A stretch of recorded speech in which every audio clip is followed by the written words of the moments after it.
രാവിലെ എണീറ്റപ്പോൾ തന്നെ ഉമ്മ അമ്മ എന്ന് പറഞ്ഞിട്ടാട്ടോ ഞാൻ റൂമിലേക്ക് വന്ന് നോക്കുന്നത്. അപ്പോൾ എന്താ വെറുതെ പതിവ് പോലെ വെറുതെ അവർ തമ്മിൽ വഴക്കുണ്ടാക്കുക. എന്നിട്ട് അവർ തന്നെ അത് സോൾവ് ആക്കും. എന്നെ നീട്ടി വിളിക്കും. ഞാൻ വന്നു കഴിഞ്ഞാൽ പറയും ഒന്നുമില്ലാതെ ഞങ്ങൾ കളിക്കുകയാണെന്ന് പറയും. അപ്പോൾ ഞാൻ പിന്നെ അത് മൈൻഡാക്കാണ്ട് ഞാൻ എൻ്റെ പണിയിലേക്ക് തന്നെ മുഴങ്ങിട്ടോ. അപ്പോൾ കുറച്ച് ചവിട്ടിയൊക്കെ ഒന്ന് ഉണക്കാൻ വേണ്ടി പുറത്ത് കൊണ്ടുപോയിട്ടിരുന്നു മുകളിൽ. അപ്പോൾ അതൊക്കെ കൊണ്ടുവന്ന് അതൊക്കെ ഇട്ട് ചെടികളൊക്കെ അതിൻ്റേതായിട്ട് സ്ഥലത്ത് തന്നെ വെക്കാം കേട്ടോ.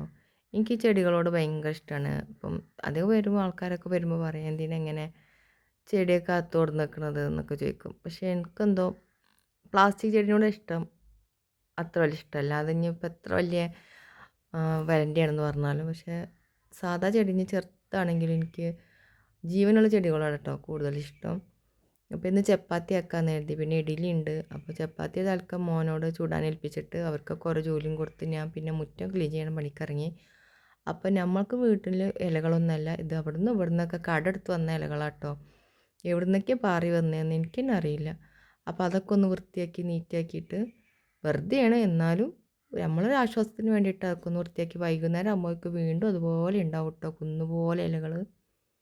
ടെറസിൻ്റെ മുകളിൽ കയറിയപ്പം അതേപോലെ തന്നെ അപ്പുറത്ത് വീട്ടിലത്തെ ഇലകൾ മുഴുവൻ അതിൻ്റെ മുകളിലാണ്. അപ്പോൾ അതൊക്കെ ഒന്ന് വൃത്തിയാക്കി പിന്നെ വീടിൻ്റെ പുറത്തുള്ളതൊക്കെ ഒന്ന് വൃത്തിയാക്കിയിട്ട് പുത്തനച്ച് പിറപ്പിറം തൂക്കുമെന്ന് പറഞ്ഞ പോലെ ഇപ്പം നമുക്ക് വീട് പുതിയതായിട്ട് കിട്ടിയതല്ലേ, അപ്പം അതിൻ്റേതായിട്ടുള്ള ഒരു കുറച്ച് കൂടുതലായിട്ടുള്ളത് ഉണ്ടാവും. അപ്പോൾ എവിടെ ഒരു ഇലയും കാണാൻ പറ്റില്ല, എവിടെ ഒരു ചമ്മലും കാണാൻ പറ്റില്ല. ഇപ്പം അങ്ങനത്തെ അവസ്ഥയിലാട്ടോ. ഇപ്പം എന്താവും നാളെയെന്ന് എനിക്കറിയില്ല. ഒരു പക്ഷേ ഇങ്ങനെ തന്നെയാണെന്നുണ്ടെങ്കിൽ ഇതുപോലെ തന്നെ ആയിരിക്കും ഈ വസുവാസമൊക്കെ ജീവിതകാലം ഉണ്ടാവുമെന്നാണ് എൻ്റെ ഒരു മനസ്സിലുള്ളൊരു തോന്നൽ കേട്ടോ. ഇനിയിപ്പോൾ എന്തോ ഏതോ അറിയില്ല. നമ്മൾ ആരോഗ്യം അതെന്തൊക്കെ അവസ്ഥകളൊന്നും നമുക്ക് പറയാൻ പറ്റില്ലല്ലോ.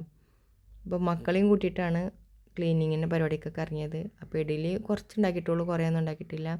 നമ്മൾ ചായയൊക്കെ കുടിച്ചിട്ട് പിന്നെ ഞങ്ങൾ മരുതിയിലാണ്. അപ്പോൾ മരുതിയിലൊന്ന് പോകണം.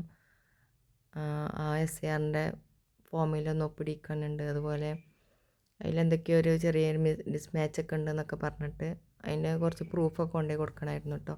അപ്പോൾ അതിന് വേണ്ടിയിട്ട് നമ്മൾ അങ്ങോട്ട് പോയി. അപ്പോൾ ഇത് എൻ്റെ ഭർത്താവിൻ്റെ ഏട്ടൻ്റെ വീടാണ്. അപ്പം അവിടെ കുറച്ച് നേരം അവിടെ നിന്ന് സംസാരിച്ച് പിന്നെ കുറച്ചൊക്കെ ചായയൊക്കെ കുടിച്ചിട്ട് ഞങ്ങൾ അവിടെ സ്ഥലമൊക്കെ ഉണ്ടായിരുന്നു. ആ സ്ഥലമൊക്കെ വിറ്റിട്ടാണല്ലോ നമ്മളിങ്ങോട്ട് മാറിയത്. അപ്പോൾ പിന്നെ പോരുന്ന വഴിയിൽ ഞങ്ങൾ കുറച്ച് കാലം ഒരു 6 മാസത്തോളം വാടകയ്ക്ക് നിന്നിരുന്നു കേട്ടോ. നമ്മളവിടെ വീട് ഷെഡൊക്കെ ചോർച്ചയൊക്കെ വന്ന് മഴയൊക്കെ വന്നപ്പോൾ ചോർച്ചയൊക്കെ ആയതിന് ശേഷം നമ്മളിങ്ങനെ ഒരു 6 മാസം ഇവിടെ വാടകയ്ക്ക് നിന്നിരുന്നു. അപ്പോൾ ഈ വാടകയ്ക്ക് നിന്നിടത്തുനിന്നാണ് നമ്മൾ പിന്നെ സ്വന്തം വീടൊക്കെ വാങ്ങിയിട്ട് ഇങ്ങോട്ട് പോകുന്നത് കേട്ടോ. അപ്പോൾ ഈ റൂമിലാണ് നമ്മൾ 6 മാസത്തോളം നിന്നത്. അപ്പോൾ ഇവിടുത്തെ ഓണറായിട്ട് ഓണർ എന്നല്ല പറയാം, എനിക്ക് എൻ്റെ താത്ത തന്നെയായിട്ടാണ് തോന്നിയിട്ടുള്ളത്. അത്ര അടുപ്പായിരുന്നു, ആത്മബന്ധമായിരുന്നു. ഇപ്പോഴും അതേപോലെ തന്നെയാണ് കേട്ടോ.